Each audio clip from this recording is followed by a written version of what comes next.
Hello, welcome to my channel, Rev Bisda. Almusal ni Bunso dahil online class, akyatan ko sa taas.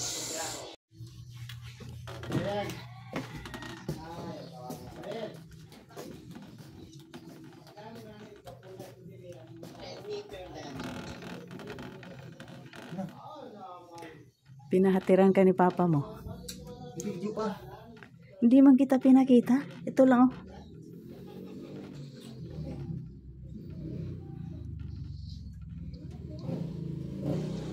Nangangawit ako.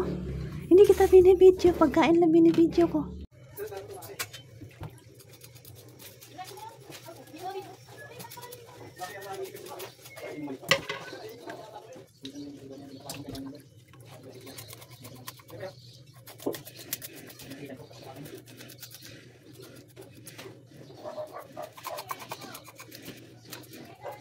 Nalinisan ko kapag dito. Isdaan ko. Hindi na kinaliskisan. Hindi mo agad.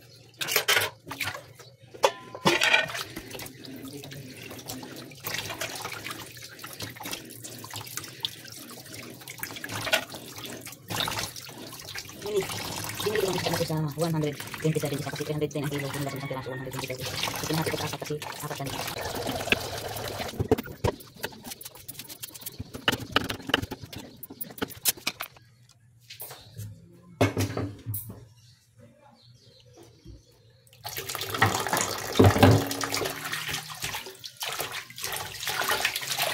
Ito, kinuha ko dyan sa tanim ko sa pasok. Kasi mahal na ang dahon-dahon ngayon.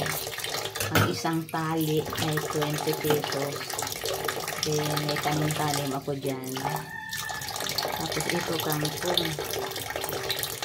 Pwede na din yan. Samahin na lang natin. Kunti lang naman yung isda natin. So, okay na siya. Katipid na din. I-save ko na yung aking 20 pesos.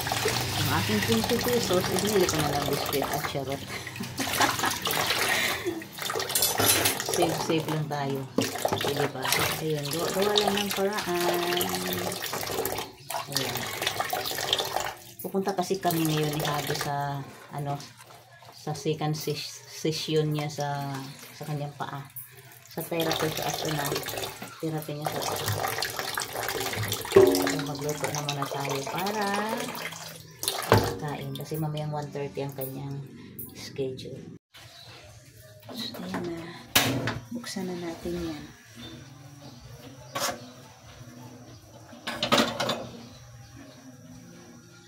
Tapos takpan na lang natin. Lagyan na natin ng asin. Ayan. Kunti lang. Kunti lang yung sabaw. Habang inaantay natin ang aking niluluto, gagawa muna ako ng yelo. Para kasi sayang yung aming freezer na walang laman. Gawa natin ng yelo para tayo ay makatipon kahit pa 5-5 ba. Mahina ang aming tubig. Ganito talaga ang tubig namin dito. Sobrang mahina. May time pa na as in wala talaga siyang tulo. Pero okay na din kasi naman sa wala.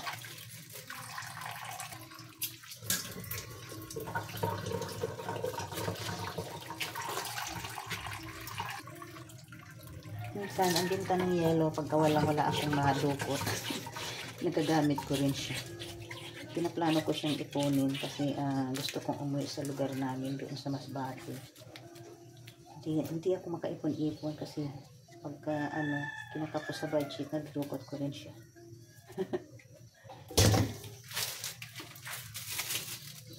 Pero hindi ganun kabinta ang aking yelo kasi ang daming nagbibinta dito ng yelo. Yung aking bahay dyan sa harap, as in dinadaan-daanan lang nila. Pupuntahan lang nila ako kapag wala na silang makitang wala na silang mabilhang yelo. Kumbaga sa akin, yung itong yelo ko pang last choice na lang to. Pag wala na silang mapagbilhan, lalapit sila sa akin. Kaya hindi rin ako nagpapawala ng yelo. Minsan, isang buwan talaga yan dyan bago mabinta. Ito nga, tsaga-tsaga lang talaga. Kasi pag hindi ka marunong magtsaga, wala ka talagang lalagain. Ganun lang talagang life. mag-sugar natin sa lahat ng bagay. Nangangamoy na yung aking tinulang isda. Bumili ako ng kalakipok. Ayun, isang piraso nga, di ba sabi ko sa inyo kanina 127 kasi ang kilo niya ay 310. So bumili lang ako ng isang piraso tapos pinahiwa ko ng 4 para sa amin. Okay na yun. So sabaw na lang tayo babawi. So kunti lang din naman yung isinabaw ko kasi pagka maraming sabaw nawawala din yung kanyang lasa. So tama lang. Nakakainip din ang gumawa ng yelo kapag ganito ang tubig. Tingnan niyo oh.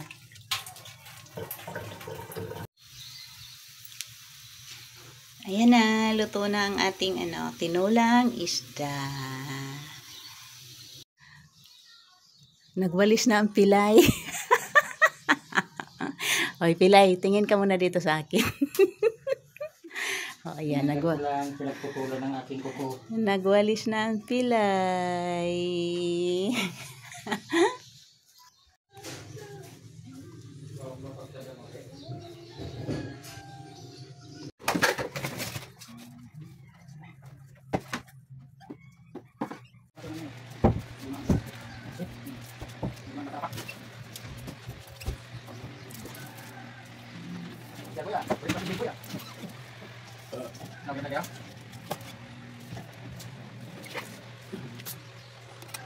Nilulutuan ko ng sodas ang aking alagang aso.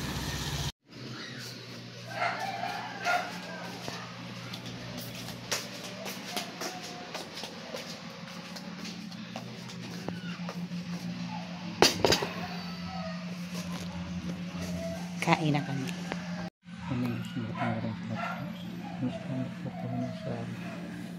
Dahil pinagtalo ko sa amin sa araw. Sa amin kung kakalinis yung karamdam.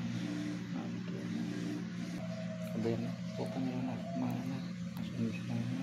Pagkang napagtatrabaho, napaglalakad ang mga kagagamit ko sa kamerayo sa mga napamahan.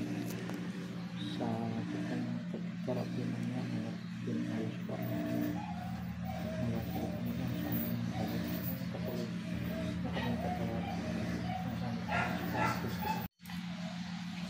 Ewan ko kung anong isda yan. Talakitok. Pero tinawag yan doon na salay pay. Tingnan mo nga pay. Tingnan mo. Salay tawag yan. May nagtanong kasi anong isda yan. Tingin ko talakitok eh. Sumagot naman yung tindero. Salay daw.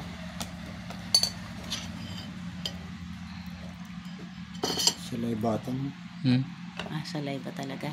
Siya. Sige. Salay ano pa? Salay batong. May promise tayo. Kasi maganda rin ang isda kasi. Kaya ganyan may promise. Okay yan. Kaliwa ang isda. May promise.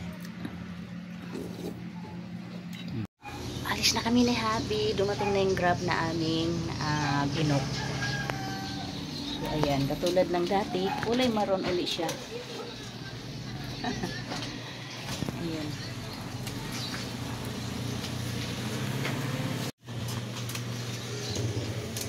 Kala ko yung dati uli natin binok kasi ang kulay.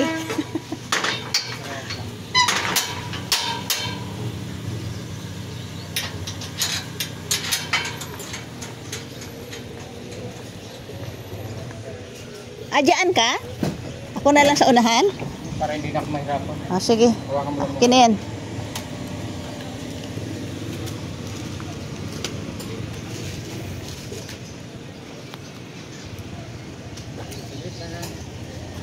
Medyo mahirap yung kalagayan ng casting.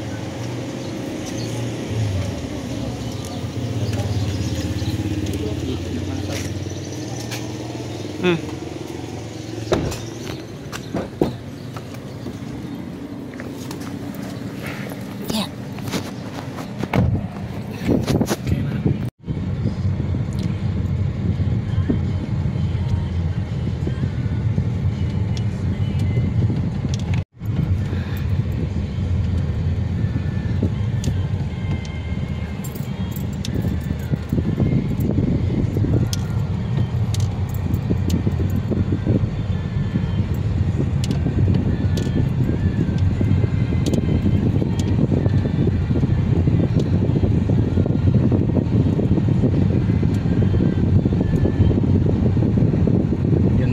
galing sa may ano, ipsak.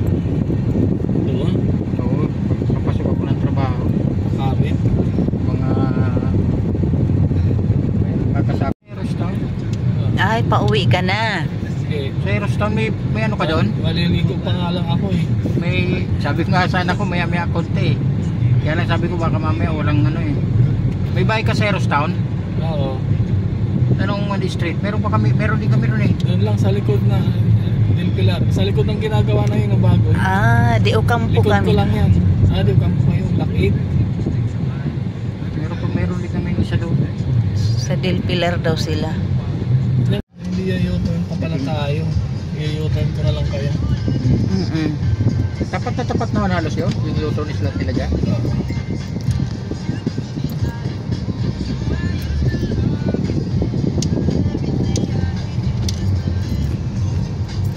Na ako kay Habi. Ayun si Habi sa huli. Ihing-ihi na ako. Nandito na kami ni Habi. Kaway-kaway mo na dyan, Pilay.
Lumabas ako, nainip ako.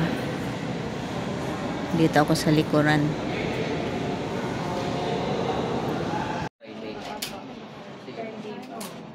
Pero Tapos yung pag may nag-cancel po ng Thursday, para mas sabihan ko sana lang. maka-schedule ka ng kasunod ulit. Pero tapos ano sir, ibang araw, schedule nyo na. Para sige po lahat. ilang session pa yung record niya? 6 or 8 po yun sir. Okay. Initial pa lang naman yun sir, for sure dadagdagan.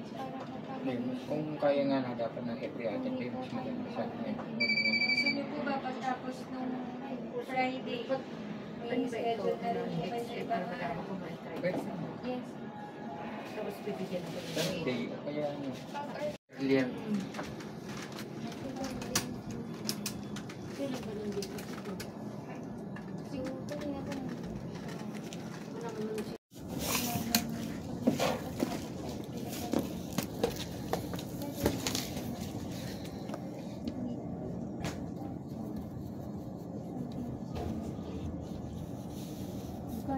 Ano gagamitin mo ang tayo na lang? Yes.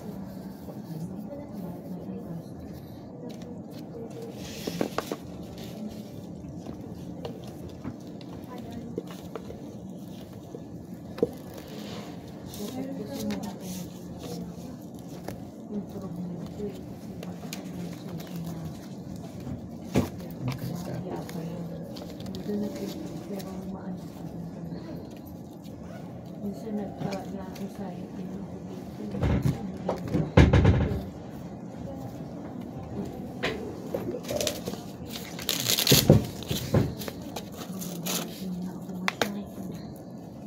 pero yung treadmill na mabagal ang lakad okay lang.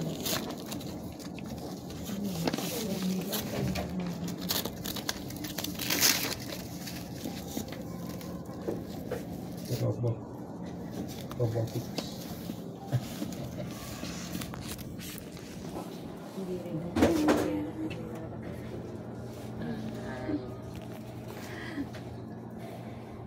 So, uwi na kami. Tapos na siya.